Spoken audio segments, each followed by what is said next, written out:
Brought to you by Agilus Diagnostics. Health test की बात आती है तो मैं भरोसा करता हूँ India's largest diagnostics company, Agilus Diagnostics. खुद को टेस्ट करते रहो. I would remember him as a human being of great decency, great inspiration, great moral compass, and someone who lived his life with such courage, with such fortitude, and with such love for the country, and for every countryman, for every animal. I mean, I don't think there'll be another Ratan Tata because I'm sorry I'm getting emotional, but he was a different kind of man. I was blessed. I mean, I'm thanking the Lord that I even had the honor and the privilege of knowing him. But Ratan Tata strode like a colossus. He was a human being with great dignity, with great decency, and with utmost compassion. I mean, from being a fighter jet pilot to in July playing with my 5-year-old daughter, she was passing him Kit Kat and he was taking it. The love which he showered on me, on my family, on my wife Lakshmi. And I can't keep remembering, but there are innumerable anecdotes. It's not about what Ratan Tata achieved in business, that you and I know. But the man was something else, whether it was his staff, whether it was his dogs. I've often said this about how he refused an invitation by King Charles, then Prince Charles, to go to Buckingham Palace to receive a lifetime achievement because Tito, one of his dogs, was unwell. That shows you character. I think what he will leave behind in India is great character. He will leave behind great humanism. He will leave behind, to my mind, a legacy that people will love to follow. I haven't, in my 61 years of living, seen such an outpouring of grief. Every Indian is impacted today. Ratan did not have a personal family. He was a bachelor.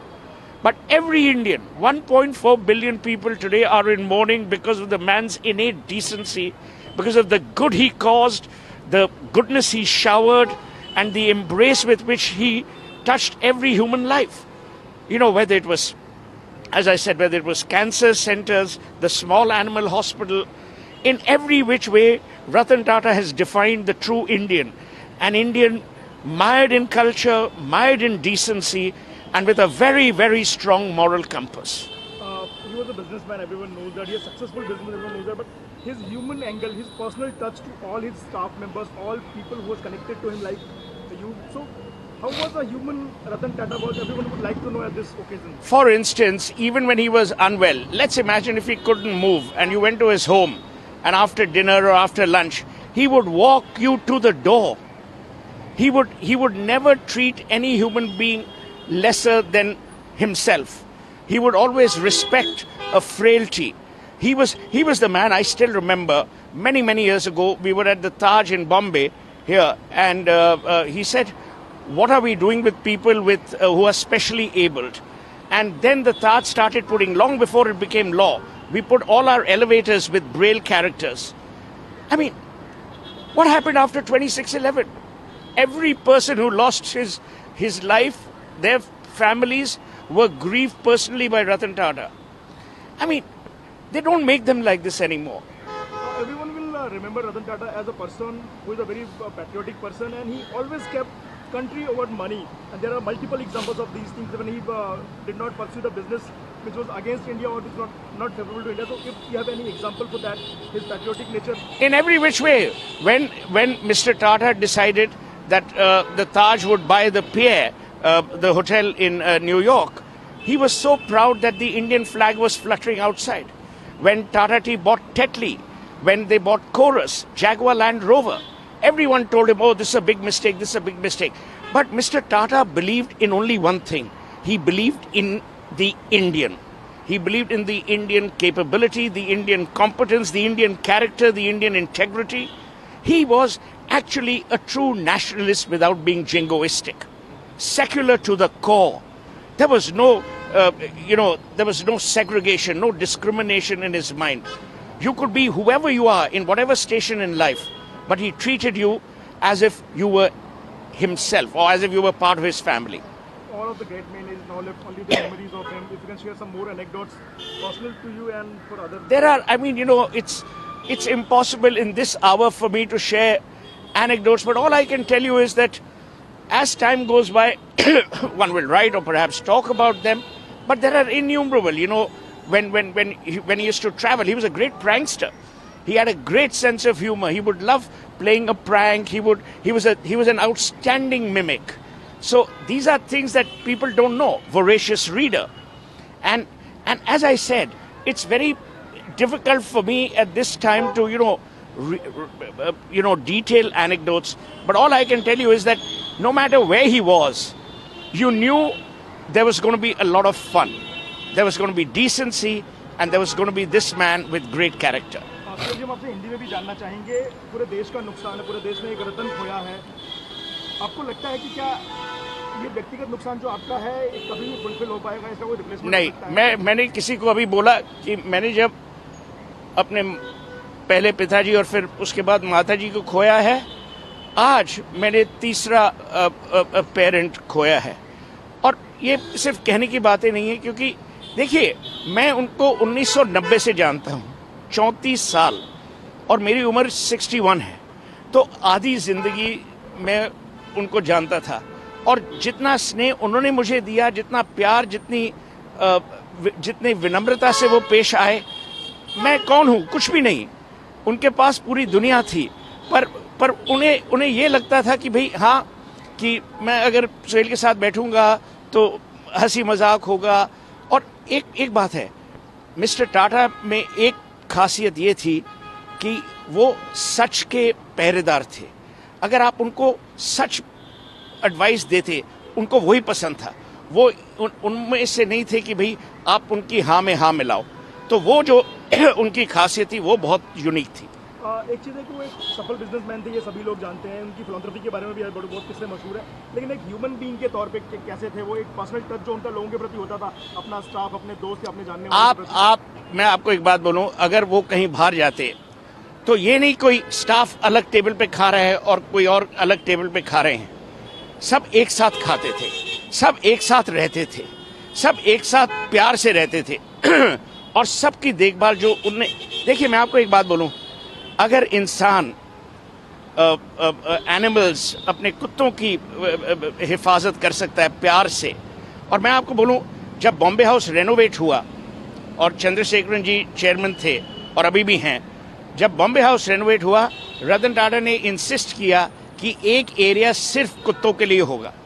ताज में भी आप जाइए, आज ताज बॉम्बे में जाइए, अगर कोई इंडी या रेस्क्यू डॉग है, उसको अंदर जाने की पूरी परमिशन है। ये इंसानियत है। इंसानियत ये नहीं कि आप सिर्फ अपने लोगों में अच्छे रहें, पर इंसानियत ये होती है कि जब तबके का सबसे जो वीक आदमी है उसके साथ आपका जो व्यवहार है वो इंसानियत है। सर बिजनेसमैन तो बहुत सक्सेसफुल थे, उन्होंने मनी फोल्ड बढ़ाया, जो पूरा रेवेन्यू था अपने ग्रुप का, लेकिन इंसान के तौर पे बहुत सफल है। आपने बताया हमेशा उन्होंने बिजनेस के ऊपर देश को तरजीह दी, अगर बिजनेस में फायदा हो रहा है और देश के नुकसान में तो उसको छोड़ देते। मैं आपको एक बात बोलूं, मैंने ये लिखा भी हुआ है, 2008 में मैंने लिखा था। मैं नरेंद्र मोदी जी के घर था गांधीनगर में, तो उनने मुझे पूछा कल कहाँ जा रहे हो, तो मैंने कहा बम्बई। तो उन्होंने कहा जब रतन टाटा को अगर मिलोगे तो मिस्टर टाटा को बोलना कि नैनो यहाँ ले आए। तो मैंने ये मैसेज कम्युनिकेट की। उसके बाद, और ये नरेंद्र मोदी की भी you have to give him credit, उसके बाद पूरा वो जो सनद एरिया था वो ऑटो हब बन गया। पर क्यों मिस्टर टाटा ने नैनो क्यों शुरू की? नैनो इसलिए शुरू की क्योंकि एक दिन जब वो ड्राइव कर रहे थे, उन्होंने देखा कि एक परिवार एक स्कूटर पे भीग रहा है, तो उन्होंने कहा हम लोग 1 लाख की गाड़ी क्यों नहीं बना सकते, और वही हुआ। पर मैं अब ये बोलना नहीं चाहता, कंपटीशन ने एक बहुत ही भयानक रोल प्ले किया था, उसके बारे में ये अभी समय नहीं है बोलने का। एयर इंडिया जब वापस आया 2022 में, उनके मन में जो खुशी थी, क्योंकि आप याद रखिए उन्होंने जितना एयरलाइंस में इन्वेस्ट किया है और एयरलाइंस को वो इतनी अच्छी तरह जानते और कोई नहीं जानता। उन्होंने चेयरमैनशिप से रिटायर होने के बाद जब फुल टाइम वो नहीं काम कर पा रहे, तो उनकी जो छोटे इन्वेस्टमेंट जहाँ भी लगाए वो सारे बहुत अच्छी तरीके से। वही तो मैं आपको बोल रहा हूँ, वो क्योंकि रतन टाटा भारत और भारतीय में विश्वास करते थे। जब मोदी जी ने स्टार्टअप इंडिया किया, उसके कई साल पहले रतन टाटा ने इन्वेस्ट किया, और रतन टाटा जानते थे कि जहां वो इन्वेस्ट करेंगे उन लोगों की बिजनेसेस में और लोग इन्वेस्ट करेंगे। इसी भरोसे पे कि रतन टाटा ने इन्वेस्ट किया तो उन्हें प्रोत्साहन किया, उन्हें इंकरेजमेंट दी। ये कोई नहीं करता। उनकी मैंने कई सारे ऐसे छोटे किस्से हैं जो मशहूर हैं कि जब उन्होंने एक छोटे ह्यूमैनिटेरियन टच के लिए कुछ बहुत बड़ा एक स्टेप लिया हो, जैसे अभी आप हमें बता रहे थे कि उन्होंने किंग चार्ल्स का एक न्योता ठुकरा दिया था, क्योंकि तो किंग चार्ल्स ने उस टाइम प्रिंस चार्ल्स थे, बकिंगम पैलेस में उन्हें लाइफ टाइम अचीवमेंट अवार्ड उन्हें देना था।